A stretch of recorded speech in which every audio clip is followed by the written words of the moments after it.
My friend Angie was born addicted to heroin. By the time she was 16, she and her mother were shooting up together. For the next 20 years, Angie was buying and selling drugs, using drugs, and in and out of prison. Her daughter was born in prison.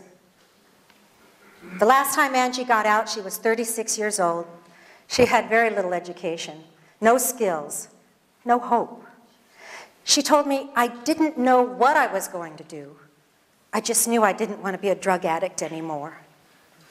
Angie needed a second chance. My name is Tricia, and I work for San Diego Second Chance.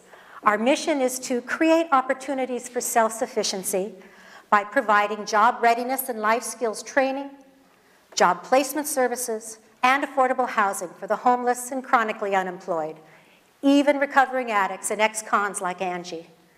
For 20 years, we've been recognized in our community and by many local government agencies as the best at what we do. For example, did you know that 7 out of 10 people who graduate from prison are back in within a year? 7 out of 10 people who graduate from Second Chance are in jobs in 3 months. Doesn't it just make sense to invest in putting people into jobs rather than putting people back into jail? So we've been asked to expand our programming to North County. The startup cost for that expansion is $300,000. Now, the good news is we're confident we can raise half of that from existing donors. So we're asking you for $150,000 to match those funds. After the first year, we'll leverage that seed money with other North County funders to sustain the program. And we'll graduate 200 people in the first year.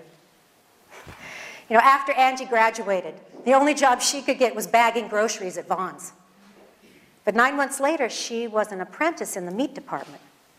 And now, today, Angie's a manager and the highest paid union employee at the Vons in La Jolla. The reason I believe in Second Chance and the reason I personally donate is because I think it's important to invest in people like Angie. Because I believe for every person that we graduate, that's one less person who's going to be trying to sell drugs to my daughter after school. And that's one less person who's going to be trying to break into my house and steal my stuff. Because that person is too busy working and paying taxes and shopping for their own stuff and lecturing their own children about the consequences of addiction and crime. Second Chance gets people into jobs. We help people regain their self-respect. In our first year in North County, your $150,000 will help 200 people change their lives, just like Angie, and thousands more in the decades to come. Won't you help us make our community safer? It all starts with an investment from people who care. People like you. Thank you.